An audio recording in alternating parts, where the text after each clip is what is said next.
Okay, this morning at around 11:50, the sheriff's office was called out to a residence on Old Plank Road in reference to a domestic violence case that had just been occurring.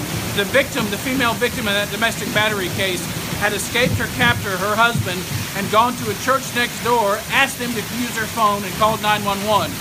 When the patrol officers arrived, they began to take the history from this lady and found out that she had actually been a victim of a domestic battery that has been progressively getting worse, but over the last week or so has become more and more violent. The suspect, who is her husband, was at their residence nearby the church. As patrol officers began to set up at that location and trying to make dialogue with the suspect in this case to continue their investigation, canine officers arrived on the scene and began to assist them with that. They quickly learned that the suspect would not cooperate with their efforts to bring him out of the house and would not communicate with them to further their investigation. A decision was made that a SWAT call-out would be initiated, and during the time that was being set up, one of the canine officers who was covering the back of the residence, making sure the suspect didn't leave, started receiving shots coming from inside the residence out towards him. They hit the area immediately above his head, so that canine officer told the other officers out front what was occurring.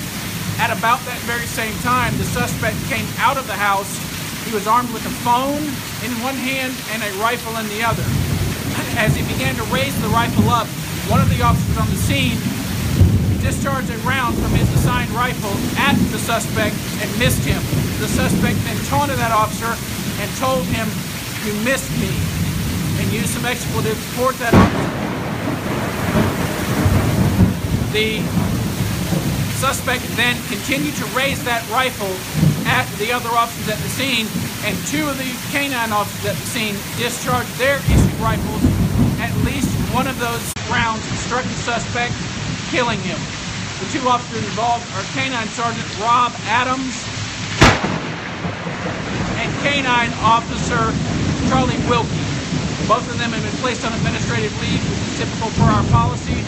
We're working to make sure we have the identity of the suspect that was killed for sure, and I'll have that information tomorrow afternoon at a 1 p.m. press conference where I should have his identity as well as some criminal history and some background surrounding what occurred today. Thank you, Chief. Thank you.